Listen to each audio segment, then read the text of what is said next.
June 16, 1944, 23 to 30 hours. Saipan, Mariana Islands. Lieutenant Takeshi Suzuki peered through the vision port of his Type 97 Chiha tank as the engine rumbled to life in darkness. Around him, 43 other Japanese tanks assembled for the largest armored counterattack the Pacific Theater would see, the 9th Tank Regiment leading the charge to drive American Marines back into the sea. The Type 97 had proven its worth in China. Its 47mm high-velocity gun could penetrate Chinese armor. Its diesel engine was reliable. Against lightly armed Chinese forces, the Chiha earned respect as a capable medium tank. Suzuki had trained on these principles. Japanese armor doctrine emphasized infantry support, speed, and maneuverability over heavy protection. But as his tank column rolled toward the American beachhead, tracers arced across the night sky. Then came sounds Suzuki had never heard in training. The deep bark of 75 Bayeux guns, far heavier than anything Chinese forces possessed. The first Chiha in the column erupted in flames. A single hit. Catastrophic penetration. The crew didn't escape. Suzuki's gunner acquired target, a M4 Sherman tank positioned hull down 300 yards ahead. The 47mm gun fired. The armor-piercing round struck the Sherman's frontal armor and ricocheted harmlessly into darkness. Return fire came instantly. The 75mm shell penetrated the Chiha's 25mm armor as easily as paper, detonating ammunition stored in the hull. What Japanese tank crews discovered that night, and what every subsequent Pacific engagement would confirm, was that their tanks designed for the 1930s Chinese front were catastrophically outmatched by American armor designed to fight in Europe. The Sherman's 75mm gun could destroy Chiha tanks with single shots at ranges where Japanese guns couldn't penetrate Sherman frontal armor at all. The Type 97 crews never expected American firepower to render their armor irrelevant and their doctrine obsolete through simple mathematics of penetration and protection. Chapter 1. Tanks Built for the Wrong War. The Type 97 crews never expected American firepower to render their armor irrelevant and their doctrine obsolete through simple mathematics of penetration and protection. But that obsolescence didn't begin on Saipan. It began 15 years earlier on battlefields 3,000 miles west, where Japanese tank doctrine evolved to fight enemies that no longer defined the Pacific War. Manchuria, 1931 to 1937. The Imperial Japanese Army developed its armored warfare doctrine against Chinese forces equipped with light weapons and minimal anti-tank capability. Early Japanese tanks like the Type 89 proved effective. Their 57mm guns could destroy Chinese fortifications, their thin armor was adequate against rifles and machine guns, their speed enabled rapid exploitation. The Type 97 Chiha medium tank, entering service in 1938, represented the culmination of this design philosophy. Weight 15 tons. Armor 25mm. Frontal protection 20mm sides. Main armament 57mm low-velocity gun designed for high-explosive infantry support, later upgraded to 47mm Type 1 high-velocity gun on the Shinhoto variant. Diesel engine providing 170 horsepower, maximum road speed 38 kilometers per hour. Japanese engineers optimized the Chiha for the strategic environment they expected: infantry support against lightly armed Chinese forces across Manchuria's plains. The design emphasized reliability, ease of production, and sufficient protection against weapons Chinese armies possessed. Against rifles, machine guns, and occasional anti-tank rifles, 25mm armor was adequate. Against the light tanks and armored cars China fielded, the 47mm gun proved effective. The Type 97 performed exactly as designed throughout the Second Sino-Japanese War. Japanese tank units supported infantry advances, destroyed Chinese defensive positions, exploited breakthroughs. The Chiha earned reputation as capable medium tank suited for Asian warfare.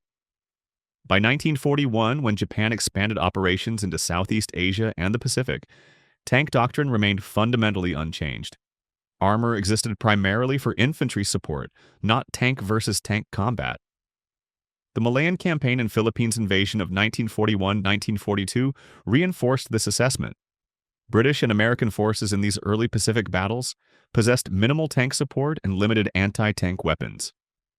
Japanese Type 97s operated successfully, supporting infantry that overwhelmed unprepared defenders. The design seemed validated, but American tank development followed entirely different trajectory, driven by entirely different assumptions about what armored warfare required. Detroit, 1940–1942.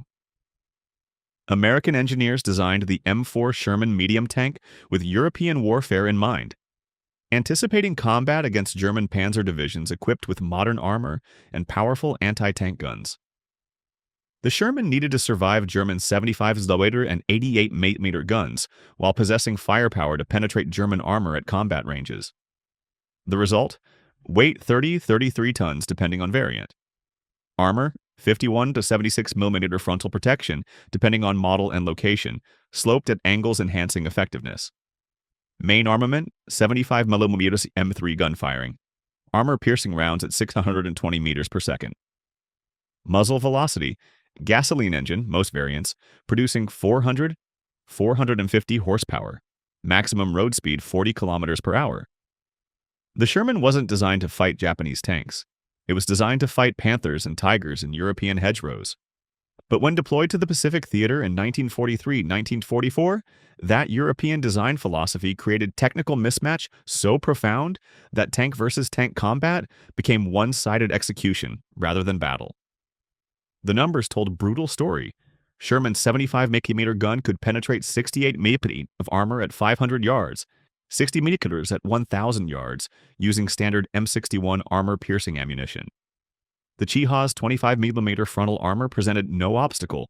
Sherman rounds penetrated at any combat range with devastating effect. A single 75mm hit typically destroyed Japanese tanks through catastrophic ammunition explosion or crew casualties from spalling.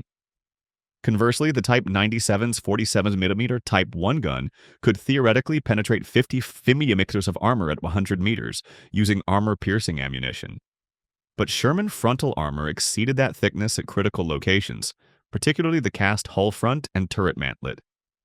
At typical combat ranges of 300 and 500 yards, Japanese 47mm guns couldn't reliably penetrate Sherman frontal protection. Japanese tank crews trained on doctrine emphasizing speed, maneuver, and infantry cooperation discovered their weapons were inadequate and their armor was transparent against opponents designed for fundamentally different warfare. The Type 97 that dominated Chinese battlefields became death trap against American armor designed to survive German guns that vastly exceeded anything Japan fielded. And in June 1944 on Saipan, Japanese tank doctrine would face its ultimate test and ultimate failure, when 44 tanks charged American positions in the largest armored operation Japan would attempt in the Pacific War. Chapter 2. The Sherman arrives. And in June 1944 on Saipan, Japanese tank doctrine would face its ultimate test and ultimate failure when 44 tanks charged American positions in the largest armored operation Japan would attempt in the Pacific War. But before that confrontation, American armor had already demonstrated its superiority across every Pacific battlefield where tank versus tank combat occurred. November 20th, 1943. Tarawa Atoll, Gilbert Islands. The first M4 Sherman medium tanks to engage Japanese armor in the Pacific Theater rolled off landing craft onto Betio Island's beaches. The battle for Tarawa would become infamous for its brutal infantry combat and high American casualties, over 1,000 Marines killed in 76 hours. But it also marked the Sherman's combat debut against Japanese tanks. Japanese defenders had positioned several Type 95 Heigo light tanks, armed with 37mm guns protected by 12mm armor, as static pillboxes supporting infantry positions. The encounter was brief and one-sided. Sherman 75mm guns destroyed Heigo tanks with single shots from ranges where the Japanese 37mm guns couldn't effectively respond. The Marine Corps tankers noted in after-action reports that Japanese armor presented no significant threat to medium tank operations. The Sherman variants deployed to the Pacific Theater in 1943–1944 were primarily M4A2 models powered by twin General Motors 6-71 diesel engines, producing 410 horsepower combined. The diesel engine was preferred for Pacific operations, better fuel efficiency than gasoline variants, reduced fire risk in tropical heat, and Navy preference for minimizing gasoline storage on transport vessels. The standard armament remained the 75mm M3 gun, the same weapon that equipped Shermans fighting in North Africa and Italy. Muzzle. Velocity. 619 meters per second with M61 armor-piercing capped ballistic cap ammunition. Maximum penetration, 80mm of rolled homogeneous armor at 100 meters, 73mm at 1,000 meters. Against Japanese tank armor averaging 12 to 25mm thickness, these numbers represented overwhelming advantage. Protection came from armor layouts designed to resist German 75mm and 88mm guns. Hull frontal armor, 51mm lower glacis at 56 degree slope. Effective thickness approximately 90mm, 51mm upper hull at near vertical angle. Turret frontal armor, 76mm cast armor on gun mantlet. Side armor, 38mm. The protection exceeded anything Japanese tank guns could defeat at combat ranges. The crew of 5, commander, gunner, loader, driver, assistant driver, bow gunner, operated in a relatively spacious fighting compartment compared to cramped Japanese tank interiors. The commander's cupola provided 360-degree vision through 6 vision blocks. The gunner utilized M38A2 telescopic sight with 3x magnification. Radio communication was standard. Every Sherman carried SCR 508 or SCR 528 radio sets, enabling coordination with infantry and artillery. Japanese tanks typically had radios only in command vehicles, but the Sherman's advantages extended beyond specifications to operational doctrine developed through European combat experience. American tank crews trained on combined arms tactics, coordination with infantry, artillery support, air-ground liaison. Tank platoons operated with 5 tanks, 1 command tank and 2 sections of 2 tanks each. Company organization provided 18 tanks with headquarters section, enabling flexible tactical deployment. Japanese tank doctrine remained fundamentally infantry support-oriented. Tanks operated in small groups supporting infantry attacks. Tank versus tank combat received minimal training emphasis because Japanese strategic planning assumed armored combat would occur primarily against Chinese forces or in defensive operations where tanks served as mobile pillboxes. This doctrinal gap would prove as significant as technical specifications. Sherman crews expected armored combat and trained for it. Japanese crews expected infantry support missions and found themselves facing opponents their training hadn't prepared them to fight. The technical mismatch was quantifiable. Sherman's 75mm gun could destroy any Japanese tank, Type 95, Hago Type 97 Chiha, even the rare Type 3 Chi-Nu, with single shot at any combat range. Japanese guns, 37mm on Hago, 47mm on Chiha Shinhoda variant, couldn't reliably penetrate Sherman frontal armor at typical engagement distances of 300-500 yards. In European theater, Sherman crews faced legitimate threats from German armor. Panther tanks with 75mm L70 guns, Tiger tanks with 88mm guns, even upgraded Panzer IVs with 75mm L48 guns could destroy Shermans at ranges exceeding 1,000 yards. American tankers developed cautious tactics, avoiding frontal engagements, using numerical superiority and mobility advantages. In Pacific theater, no such caution was necessary. Japanese armor represented targets, not threats. Sherman crews could engage Japanese tanks frontally, with confidence their armor would protect them, while their 75mm guns ensured quick kills.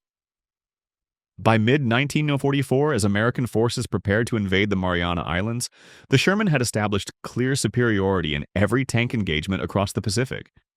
Tarawa, Kwajalein, and Iwetok.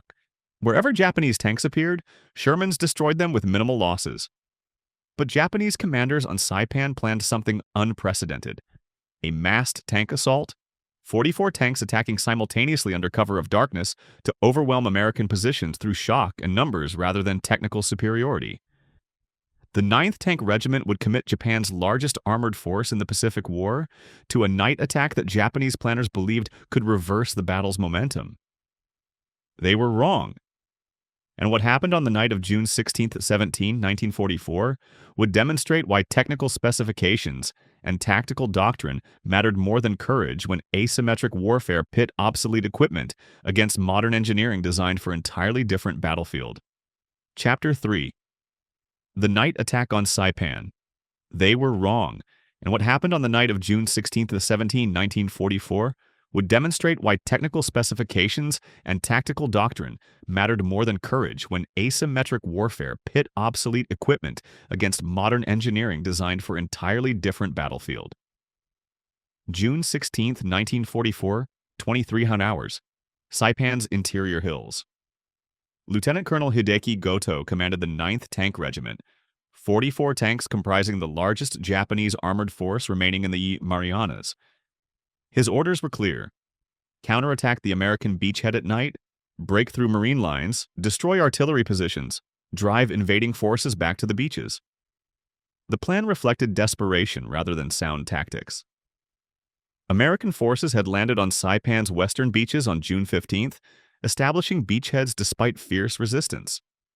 By June 16th, 2 Marine divisions, the 2nd and 4th, controlled coastal zones and were advancing inland. Japanese defensive strategy on Saipan called for aggressive counterattacks to destroy American forces before they could consolidate positions and bring overwhelming firepower to bear. Goto's regiment included both Type 97 Chiha medium tanks and Type 95 Heigo light tanks. The Chihas, equipped with 47mm guns, represented the best armor Japan could field.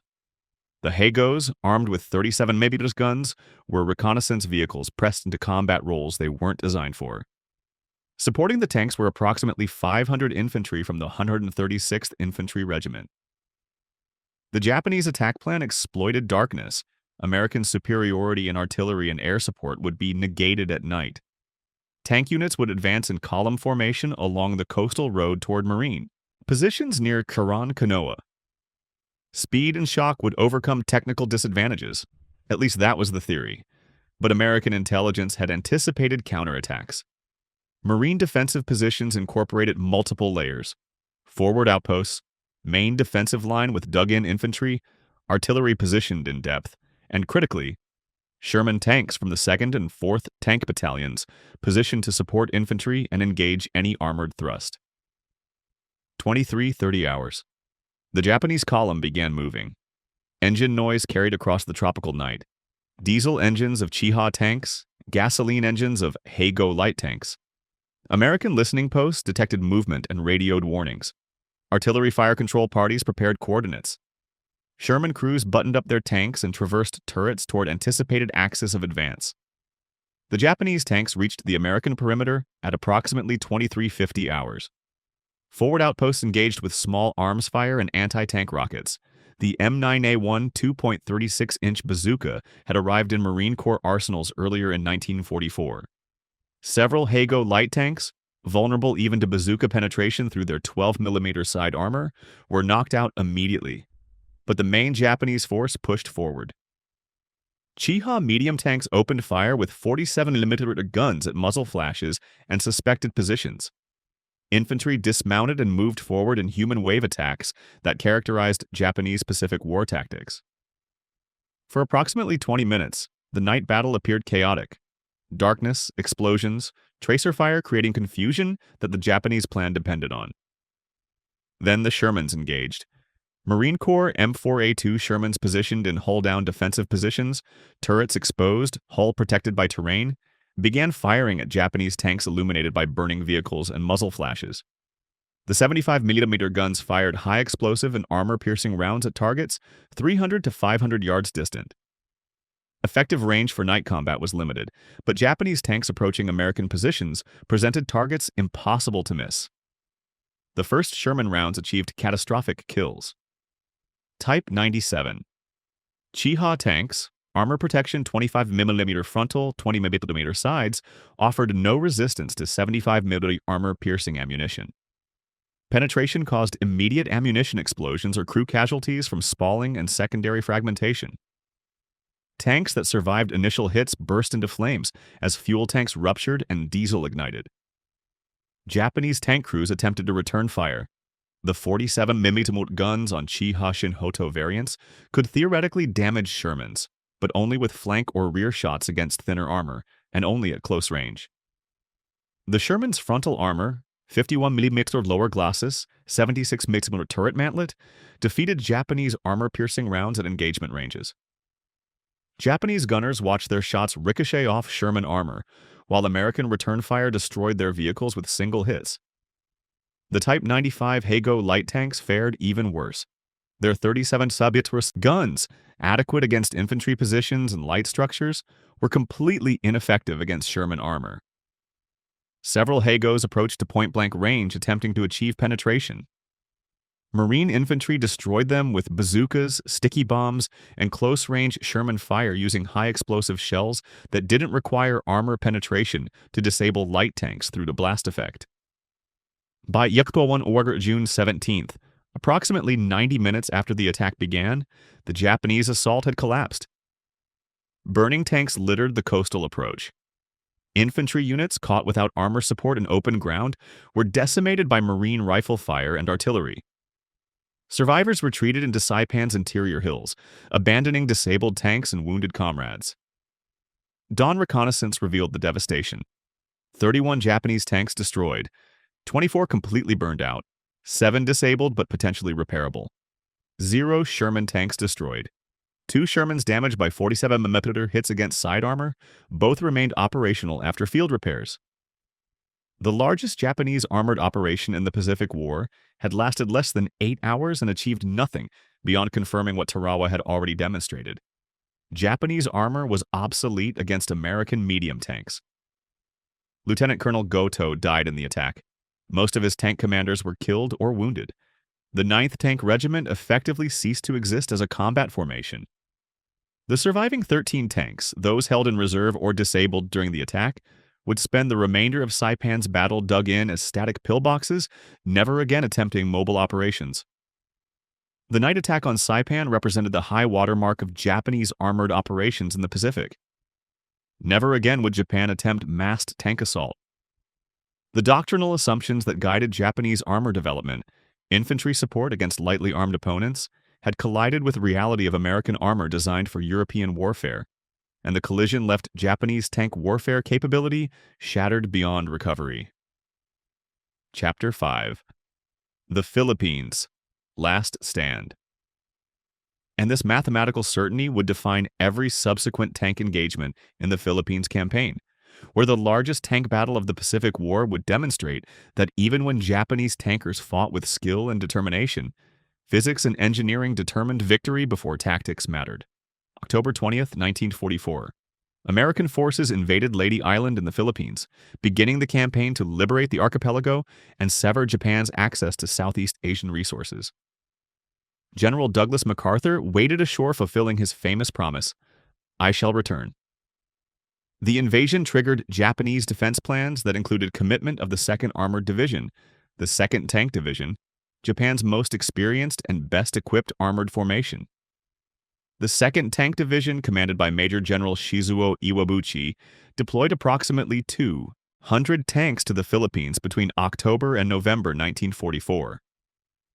The force included Type 97 Chiha medium tanks, Type 95 Hago light tanks, and critically, a small number of Type 3 Chinu medium tanks, representing Japan's latest armored vehicle development. The Type 3 Chinu was Japan's attempt to match Allied tank capabilities. Developed in 1943-1944 after reports from Pacific battles revealed Chiha inadequacy, the Chinu featured 75mm Type 3 tank gun, modified from Type 90 field gun. 50mm frontal armor, double the Chiha's protection. Weight, 18.8 tons. Crew, 5. The Type 3 represented significant improvement over earlier Japanese armor. The 75mm gun could theoretically penetrate 75 meters of armor at 100 meters, sufficient to threaten Sherman frontal protection at close range. The 50mm armor doubled the Chiha's protection, though it still fell short of Sherman standards. But only 166 Type 3 Chinu tanks were produced during the entire war, with fewer than 60 reaching combat units. Most Japanese armor in the Philippines remained Type 97 Chiha and Type 95 Hago variants, obsolete designs facing American forces equipped with hundreds of Sherman tanks from the 1st, 2nd, 44th, and 716th Tank Battalions. December 6 to 7, 1944. The Battle of Ormoc Bay on Leyte Island. American forces landed at Ormoc, threatening to cut off Japanese forces in the island's interior.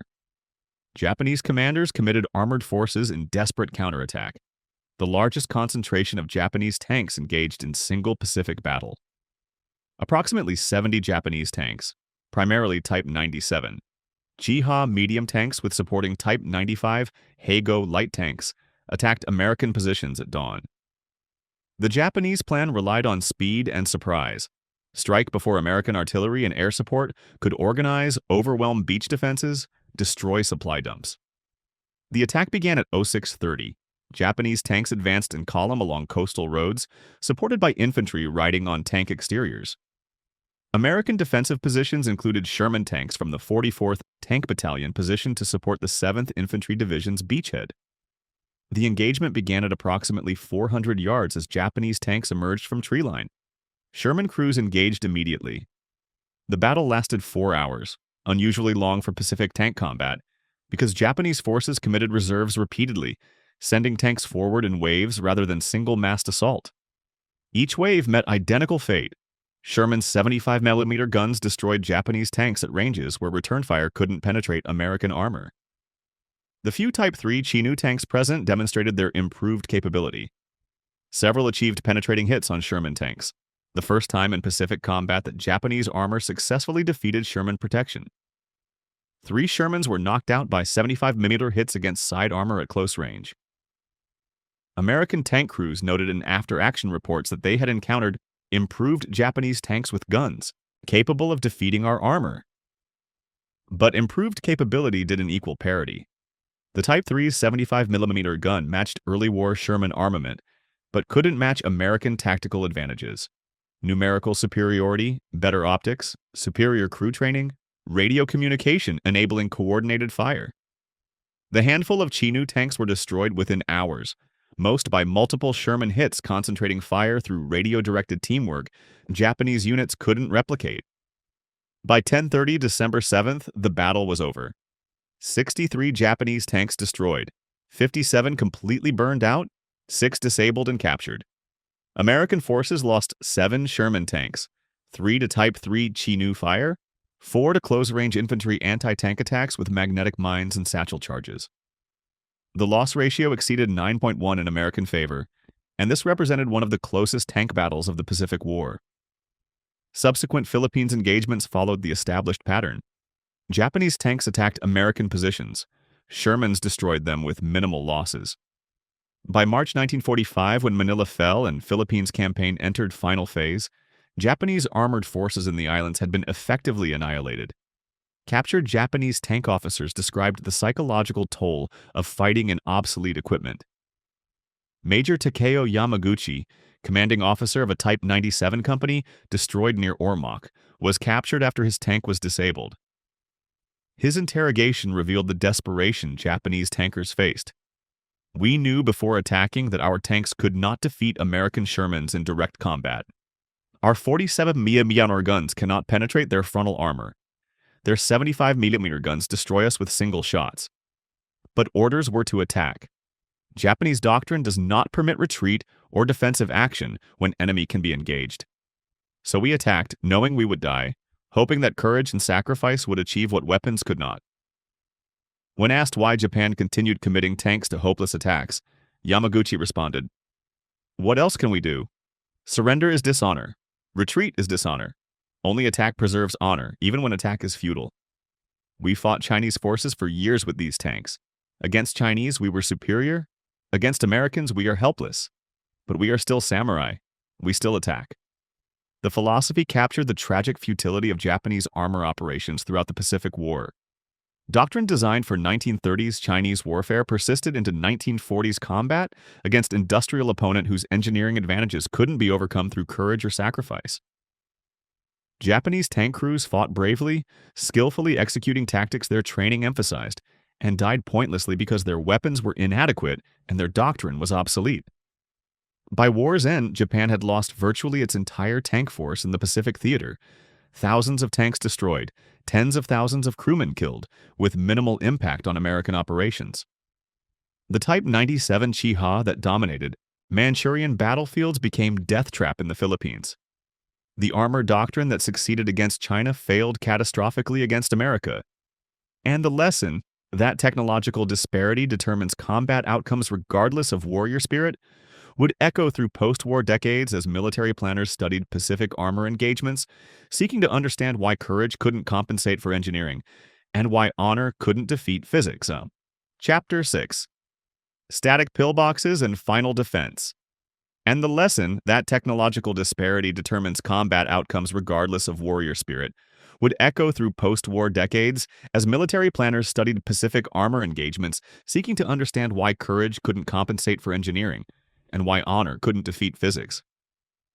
But before that lesson could be absorbed, Japanese tank crews faced one final strategic decision: whether to continue futile mobile operations or adapt tactics acknowledging their armor's obsolescence. January-March 1945, Luzon. The largest island in the Philippines became the site of extended fighting as American forces advanced toward Manila. Japanese defenders, learning from Saipan and Leyte disasters, abandoned massed armor attacks. Remaining tanks from the 2nd Tank Division, approximately 100 vehicles including Type 97 Chiha medium tanks and Type 95 Hago light tanks, received new orders: dig in as static pillboxes, use terrain for protection, engage American armor only from ambush positions. The tactical shift acknowledged reality. Mobile tank operations against Shermans resulted in catastrophic losses. But hull-down defensive positions, tanks dug into hillsides with only turrets exposed, could theoretically negate some American advantages. Reduced silhouette made Japanese tanks harder targets. Terrain provided protection standard armor couldn't offer. Ambush tactics might allow first-shot advantage at ranges where even 47mm guns could penetrate Sherman side armor. The transformation of offensive armor into static defense represented doctrinal abandonment. Japanese tank doctrine emphasized mobility, shock, and maneuver. Digging tanks into hillsides violated every principle armored warfare theory taught. But survival demanded adaptation, and adaptation required acknowledging that Type 97 tanks couldn't fight Shermans in mobile combat and win. The defensive employment achieved marginal success. Several Sherman tanks were knocked out by Japanese tanks firing from concealed positions, typically achieving side or rear shots at ranges under 200 yards, before American forces identified firing positions. But static defense sacrificed Japanese armor's few advantages: speed and maneuverability, while American forces countered with combined arms tactics Japanese couldn't replicate. American infantry located dug-in tanks through reconnaissance. Artillery targeted identified positions with indirect fire. Air support struck with bombs and napalm. When tanks were destroyed or abandoned their positions, infantry assaulted with flamethrowers, explosive charges, and close-range weapons. The dug-in Japanese tanks achieved higher survival rates than mobile operations but remained doomed by cumulative American advantages in firepower, coordination, and resources.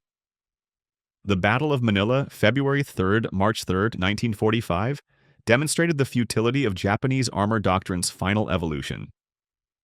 Japanese defenders in the capital city included tanks from 2nd Tank Division, positioned as static strongpoints throughout urban districts.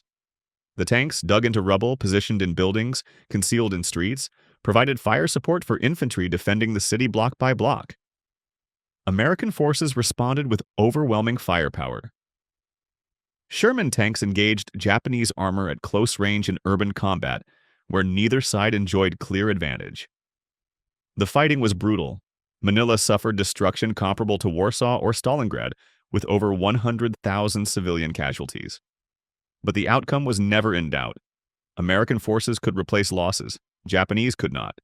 American tanks operated with infantry, artillery, and air support.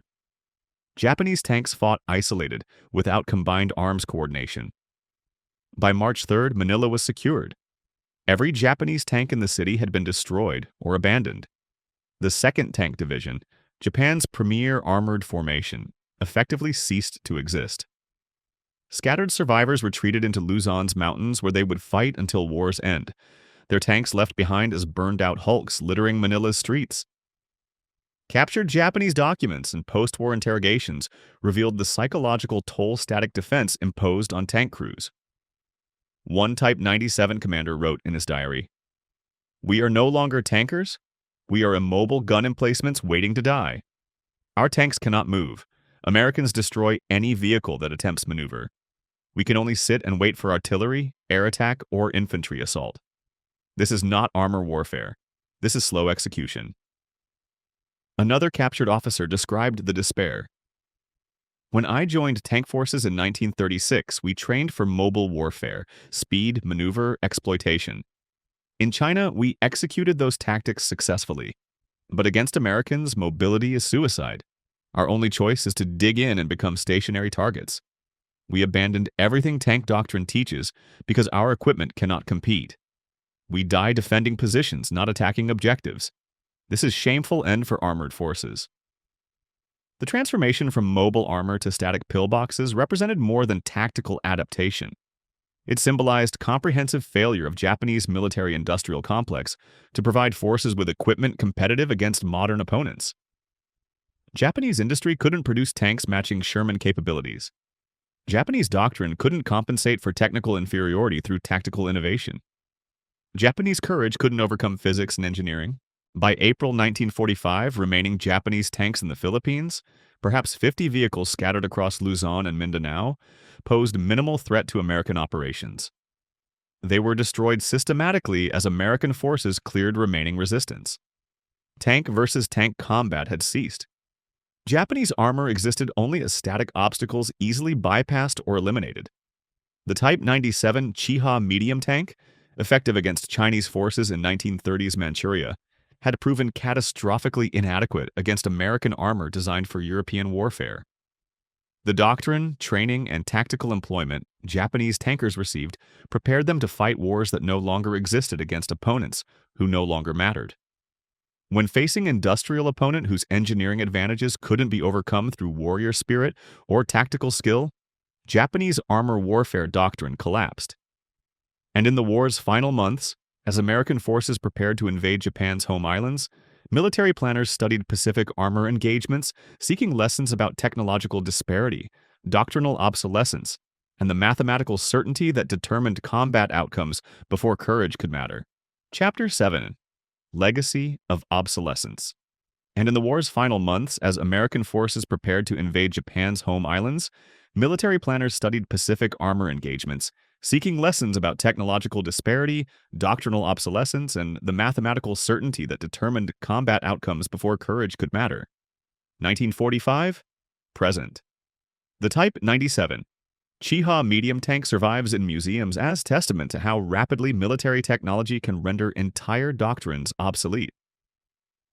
The U.S. Army Ordnance Museum, Tank Museum at Bovington, Japanese Ground Self-Defense Force Museums, these institutions preserve Chiha tanks alongside Sherman examples, allowing visitors to compare armor thickness, gun caliber, and crew compartment space.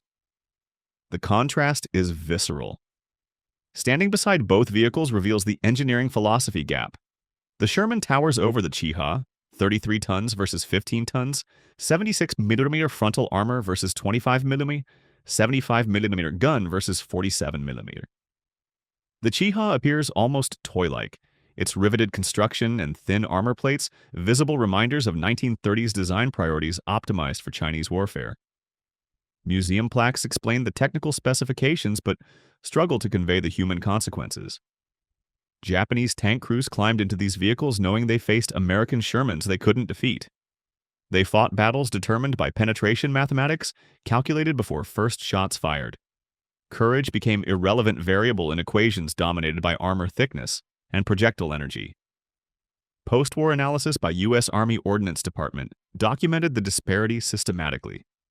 Reports examined destroyed Japanese tanks, measuring penetration holes, analyzing crew casualties, documenting ammunition detonations. The findings confirmed what battlefield results demonstrated. Sherman's 75mm guns achieved one-shot catastrophic kills against Japanese armor at all combat ranges. Japanese guns couldn't reliably penetrate Sherman frontal protection even at point-blank range. The technical conclusions led to broader strategic assessments. American military doctrine emphasized industrial capacity and technological superiority over warrior spirit and tactical skill.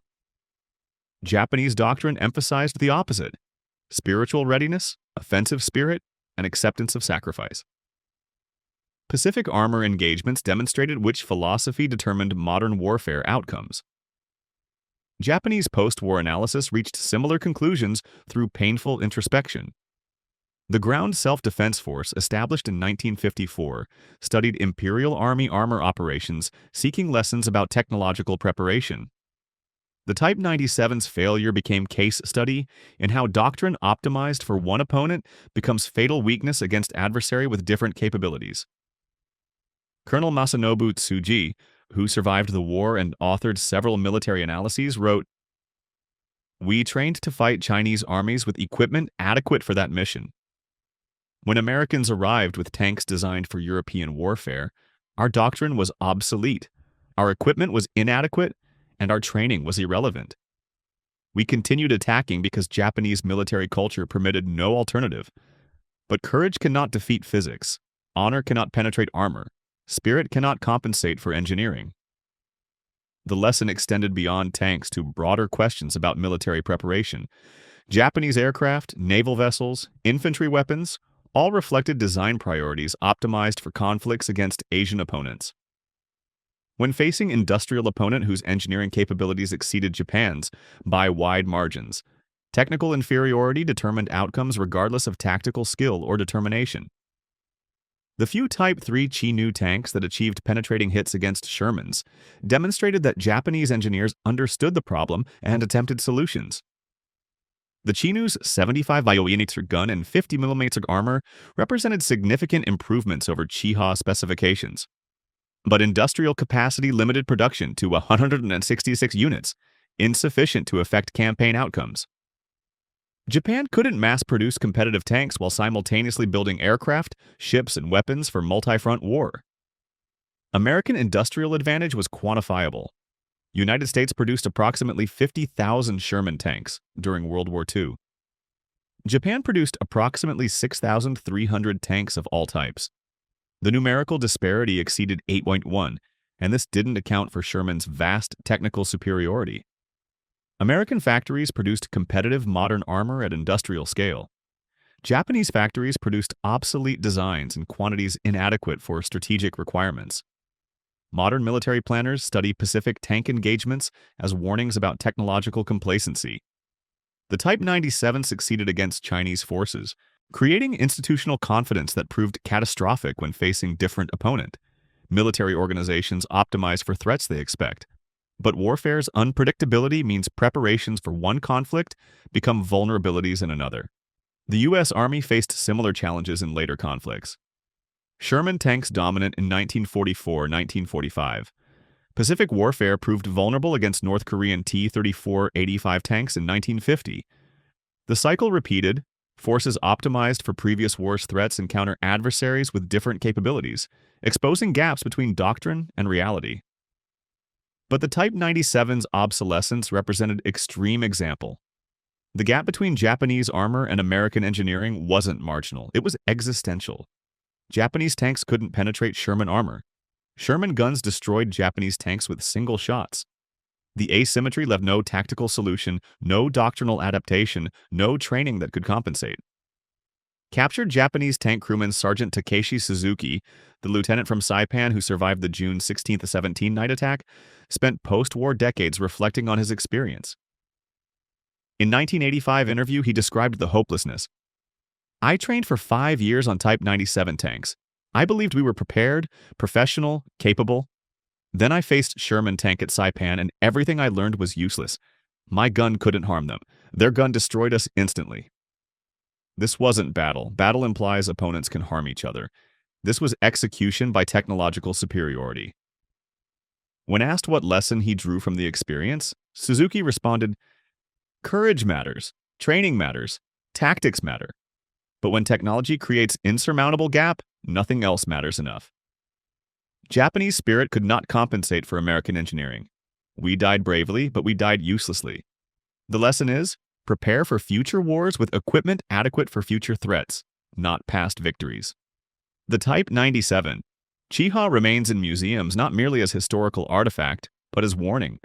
Military advantage is temporary, technological superiority is decisive, and doctrine optimized for one conflict becomes fatal disadvantage when facing adversary whose capabilities exceed assumptions embedded in training, equipment, and institutional thinking. The Japanese tank crews who fought Shermans in the Pacific, brave, skilled, determined, were defeated before they entered combat by engineering decisions made in Detroit factories and strategic priorities established in Washington planning rooms. Their courage couldn't change that outcome. Their sacrifice couldn't alter physics. Their deaths demonstrated that modern warfare is decided by industrial capacity and technological advantage as much as battlefield valor.